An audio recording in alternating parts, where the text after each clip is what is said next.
ईदगाह में हामिद ने अपनी दादी अमीना के लिए चिमटा खरीदा।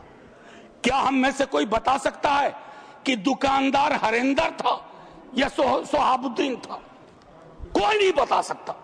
लेकिन आज क्या चल रहा है? हामिद खरीदेगा तो वही खरीदेगा, हरेंदर खरीदेगा तो वो हरखू के पास जाएगा। माननीय उपसभापति महोदय, इस विधेयक पर अपनी आपत्तियां और अपनी आलोचना माननीय मंत्री जी के समक्ष रखूंगा। बिल के मसौदे पे बिंदुवार आऊंगा, लेकिन उससे पहले मैं चंद बातें रखना चाहता हूं। वो ये है माननीय वाइस चेयरमैन साहब, क्योंकि किसी भी आर्टिकल को जब हम पढ़ते हैं संविधान की इस किताब में कि 14 क्या कहता है, 25 क्या कहता है, 26 क्या कहता है, उसकी इबारत पढ़ने से पूर्व कॉन्स्टिट्यूएंट असेंबली की डिबेट को देखना चाहिए कि उस आर्टिकल के बनने में किस तरह के विचार आए थे।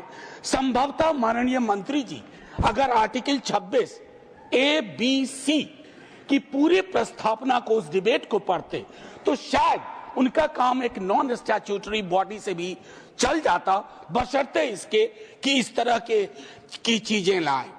आज के आपके समक्ष जब बोल रहा हूं, मेरे पार्टी के राष्ट्रीय अध्यक्ष एम्स में इलाजरत हैं, लेकिन वो गौर से देख रहे होंगे। कल उनके एक वीडियो को कट करके खूब चलाया गया। सर, पूरा संवाद तो देखिए, और अगर उन्हीं को चलाना है तो उनकी तो न्याय, सामाजिक सौहार्द के बारे में इसी पार्लियामेंट में बहुत सारी स्पीचेज हैं, उसको सुना जाए। बहरहाल सर, मैं क्यों कह रहा था आर्टिकल के बनने की बात? होता यूं है सर, यूनिफॉर्म सिविल कोड पे बहुत चर्चा हुई, आर्टिकल 44, लेकिन कहा कि देश का माहौल तकसीम के बाद, पार्टीशन के बाद, बंटवारे के बाद ट्रस्ट डेफिसिट था समुदायों के बीच में, तो उसको सेल्व किया गया, डायरेक्टिव प्रिंसिपल्स में रख दिया गया। जैसे संपत्ति के बंटवारे की बात, आय के असमान वितरण की बात भी डायरेक्टिव प्रिंसिपल्स में आई, 38(2) एंड 39 क्लॉज सी।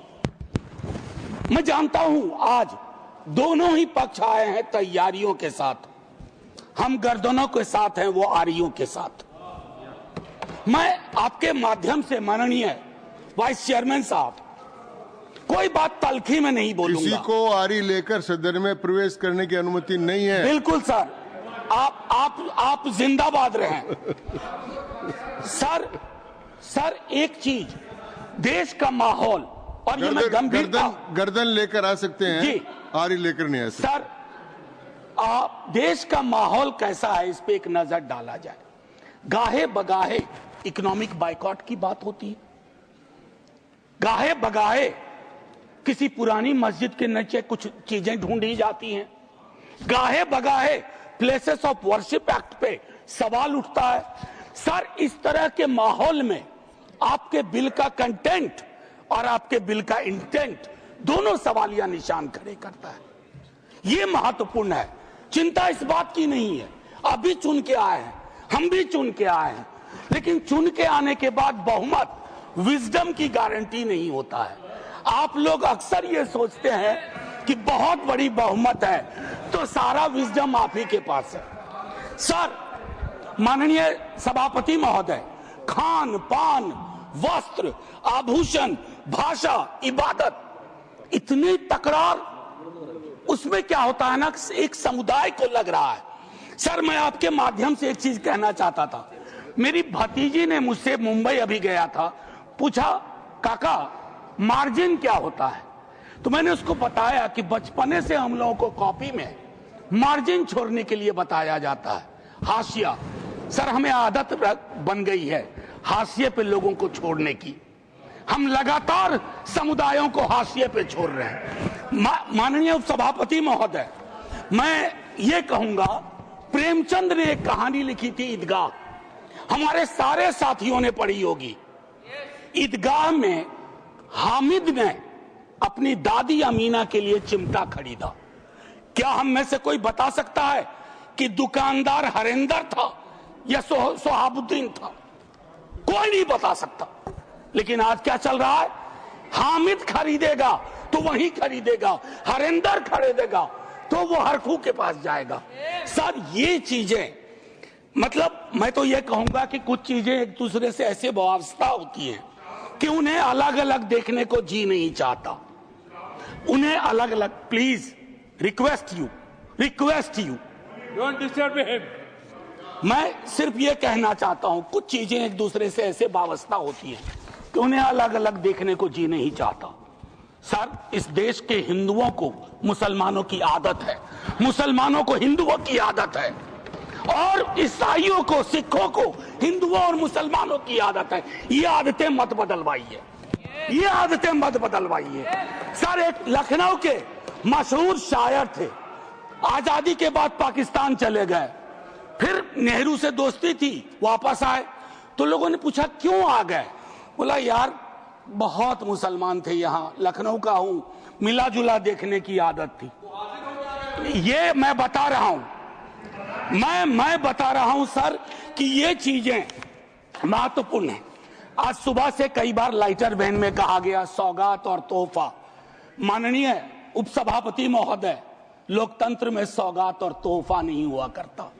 हम राजतंत्र में नहीं हैं, लोकतंत्र में एक एक पाई स्टेट एक्सचेकर की है, और एक एक पाई पे एक एक नागरिक का हक है, और उस नागरिक का भी है जो हाशिए पे है, और उस नागरिक का भी है जिसने जानवरों को बंद करके एक प्राइवेट जू खोल लिया है। ये हमें समझना होगा।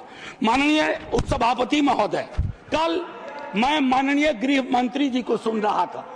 माननीय गृह मंत्री जी बहुत अच्छी तरह से जो वक्फ है उसका ओरिजिन बता रहे थे। मैं तैयारी का सोर्स हम लोगों का शायद कुछ तो समान है हमारे में। तो वक्फ जो है अरबिक का शब्द है, वक्फा से निकला, मान लिया, और इसका मतलब है कि रिलीजियस, जो पवित्र कोई काम हो, दान हो, धार्मिक काम हो, उसमें इसका इस्तेमाल हो। और अलग अलग लोग इसका प्रोनाउंसिएशन अलग करते हैं, कोई वक्फ बोलता है, कोई वकफ बोलता है। ये अलग अलग धाराएं हैं इस देश की। काबा की मस्जिद जो 622 में बनी प्रॉफिट मोहम्मद के time, peace be upon him, वो पहली इस्लामिक वक्फ थी। उसके बाद एक चीज हम सबको याद रखना चाहिए, हम किसी भी धर्म के मानने वाले हों, राष्ट्र की अवधारणा से पूर्व नदियां नहीं बटी थी, संस्थाएं ऐसे नहीं बटे थे, बनते गए, उसमें सुधार भी हुआ। आप पहली बार सुधार नहीं कर रहे हैं, इसमें सुधार आगे भी होगा।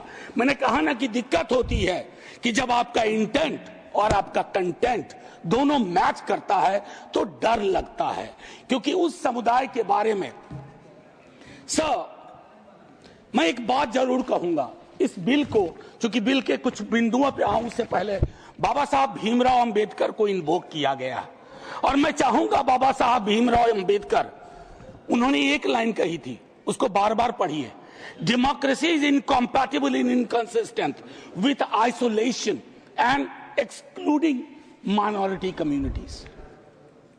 You have to look at honourable minister from the angle of isolation and exclusion, और ये दोनों चीजें बहुतायत में हैं और अलग अलग जगहों पे हैं।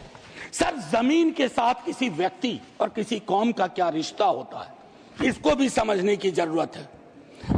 सच कहूं तो कई बार एहसास ये भी होता है कि with this bill is it a legal cover for bulldozer? That scares me as a citizen of this country. कमाल की बात है, मुसलमान शहरों में रहे, घेट्टो, गांव में गया घुसपैठिया, और उनकी संस्थाएं, उनके बारे में जिक्र हो, कहा कि उसमें तो ओपेक नहीं है, सस्पेक्ट है। कॉन्स्पिरेसी के टोन में बात होती है, कॉन्स्पिरेसी के टोन में। सर, ये उचित नहीं है। आज ही आप ही के सदस्य कहते हैं, राधा मोहन जी, कि 20 करोड़ मुसलमान। सर, अगर एक घर में एक सदस्य मुसलमान है, क्या आप उसको एलिनेट होने दीजिएगा या उसको जोड़ के रखिएगा? उसकी शिकायतों को और उनसे जो शिकायतें हैं वो कैसे दूर होंगी? बैठ करके दूर होंगी। किसी को डॉग विसिल पॉलिटिक्स का उपकरण बना करके अगर आप अलग करना चाहोगे तो वो उचित नहीं है। माननीय उपसभापति महोदय, आपने कहा, मेरे कई सदस्यों ने कहा, नॉन मुस्लिम्स को, मैं तो बड़ा तारीफ करूंगा, खड़ा हो जाऊंगा पक्ष में, अगर इतना सेक्युलर मिजाज इस देश का कर दीजिए कि हर धर्म के संस्थाओं में दूसरे धर्म के लोग हों, इस्लामिक कम्युनिटी में डालिए तो हिंदू में डालिए, सिखों में डालिए, क्रिश्चियंस में डालिए, तब न बात होगी। या सिर्फ तय कर लिया कि सारे प्रयोग या सारा संयोग मुसलमानों को लेकर के होगा, ये उचित नहीं है माननीय उपसभापति महोदय। इसमें क्या है, मैं दूसरी चीज कहूंगा कि संपत्ति वक्फ की है अतिक्रमण के पंजीकरण के संदर्भ में। मेरे संजय जी कह चुके हैं, आपकी खुद की एफिडेविट है कि कितना डिजिटलाइज हो गया है, कितना इंक्रोचमेंट हुआ। एक छोटी सी बात कहूंगा कि एक बहुत बेहतर चीज आपने कही थी और मैंने नोट किया था सर, एक कायदे से, सॉरी नहीं ढूंढने में जो समय लगेगा, नहीं सर, नहीं मिल गया सर, वो एक्चुअली सर, एक्चुअली एक मिनट सुनो सही सर, सुनो, ढूंढने में जो समय लगेगा उतना अतिरिक्त समय आपको मिलेगा। Thank you sir. इन्होंने कहा, अब देखिए कि 30 बरस में, प्लीज जयराम जी, 30 बरस में सिर्फ 8, सर मैं इस बोनहोमी को तो धन्यवाद कहता हूं, लेकिन इससे मुझ जैसे सदस्य को थोड़ी दिक्कत होती है अपनी बात रखने में। बाकी अपने प्यार के लिए बहुत जगह है इजहार के लिए। मैं सिर्फ ये कह रहा हूं 30 बरस में सिर्फ 8 केसेस आए। क्या कर रहे हैं हम सर? अब वक्फ बाय यूजर, ये बहुत इंटरेस्टिंग चीज है। किसी भी समुदाय की एक स्मृति होती है। माननीय सभापति महोदय, आप मुझे देखिए, मैं भी आप ही को देखूंगा। किसी भी समुदाय की एक स्मृति होती है। कोई मस्जिद कब से यूज में है, कागजात ढूंढोगे। मैं अभी अपने बिहार का अनुभव बताता हूं। हम बहुत छोटी जोत के किसान परिवार से आते थे दादा के टाइम से। सर अभी वहां सर्वे हो रहा है, कागज हमें अपने घर में नहीं मिल रहा है सर, ये, और सर्वे ही बंद कर दिया बिहार की सरकार ने। तो मैं ये कह रहा हूं कि पूरे समुदाय को कटघरे में खड़ा करने के लिए आप यूं ही एक आम अदना मुसलमान शहरी, अदरवाइज वो परेशान है, पुरानी संपत्ति है, लैक ऑफ टेक्निकल एक्सपर्टीज नहीं है, कहां से लाए, सब विवाद में आ जाएंगे, लिटिगेशन का एक पहाड़ खड़ा हो जाएगा हमारे समक्ष। और हां, आप डीएम को बहुत काम पकड़ाते हो। बेचारा डीएम लोकल लेवल पे हम कहते हैं ट्रैक्टर बन के रह गया है। जितनी आपकी योजनाएं हैं, जयंत भाई की विभाग की योजनाएं हो, किसी की डीएम नोडल ऑफिसर, और हम ये मान के भी चलते हैं कि डीएम है तो ज्ञान का सारा भंडार उसके पास है। डीएम को एक एक महकमे की मीटिंग का टाइम नहीं मिलता है, क्या क्या करेगा DM.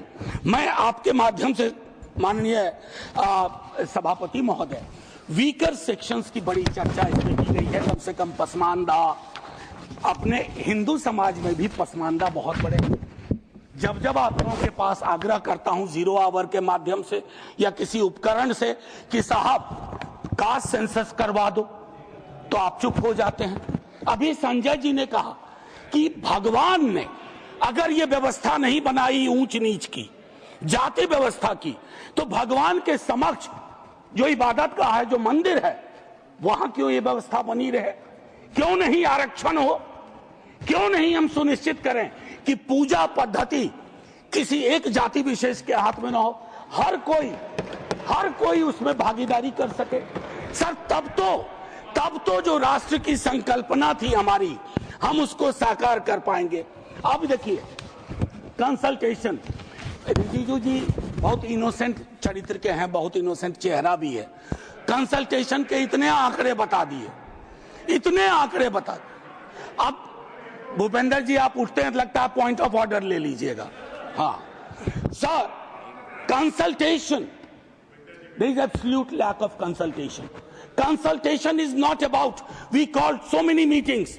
Consultation is about did you listen to them? सुना या सुना दिया? आप सुनते नहीं हो, सुनाते हो। इसको संवाद नहीं कहते हैं, संवाद का मतलब होता है दोनों चीजें। और एक चीज मैं कहूंगा और वहीं खत्म करूंगा, संस्थागत गैर मौजूदगी मुस्लिम्स की आप इंश्योर कर रहे हैं। मैं आज इतिहास के इस कालखंड में हूं, माननीय लीडर ऑफ द हाउस है, हमारे साथी है यहाँ, 2 मिनट के बाद मेरी कही गई बात भी हिस्ट्री हो जाएगी, इतिहास बन जाएगा। लेकिन मैं आपसे आग्रह करता हूं मंत्री ji, don't hurry up, don't hurry up. इस देश के मुसलमान का इस मिट्टी पे कर्ज है और इस मिट्टी का मुसलमान पे कर्ज है। इस कर्ज के रिश्ते को व्यापारी की नजर से मत देखिए, तिजारत की नजर से मत देखिए, क्योंकि अगर वो नजर आपकी नजर में बदलाव नहीं आएगा तो माननीय उपसभापति महोदय, सब कुछ हमारा बिखर के रह जाएगा। आखिरी 1 मिनट लूंगा। मैं सोच के आया था कि क्या कहूं, और मैंने ईदगाह का जिक्र इसलिए किया, एक नूर मियां की सुरमा का भी कर सकता था, विद्रोही जी ने लिखा, उससे पहले केदारनाथ सिंह ने लिखा, लेकिन मैं अदम कोंडवी, गोंडा जिला उत्तर प्रदेश का आभार करते हुए मैं 2 लाइन पढ़ करके अपनी बात खत्म करूंगा। हिंदू या मुसलमान के लिए के एहसासात को मत छेड़िए, अपनी कुर्सी के लिए इस जज्बात को मत छेड़िए। हम में कोई हुण, कोई शक, कोई मंगोल, पता करना बड़ा मुश्किल है कौन कहां से, हम में से कोई हुण, कोई शक, कोई मंगोल दफन है जो बात, अब उस बात को मत छेड़िए। गलतियां बाबर की थी, जुम्मन का घर फिर क्यों जले। ऐसे नाजुक वक्त में हालात को मत छेड़िए। है कहां हिटलर, हलाकू जार या चंगेज खां, मिट गए सब, कौम की औकात को मत छेड़िए। छेड़िए एक जंग, छेड़िए एक जंग मिलजुल कर गरीबी के खिलाफ। दोस्त मेरे मजहबी नगबात को मत छेड़िए। हाथ जोड़ के कहता हूं सर, इसको फिर से कंसल्टेशन के लिए भेजिए और एग्जीक्यूटिव के डिसीजन को कमतर करिए, एग्जीक्यूटिव के डिसीजन को, इन्फ्लुएंस को कमतर करिए। और पूरी दुनिया नॉमिनेटेड से इलेक्टेड पे जा रही है, आप इलेक्टेड से नॉमिनेटेड पे जा रहे हो। नॉमिनेटेड लोग बड़े खतरनाक होते हैं, ध्यान रखना सर।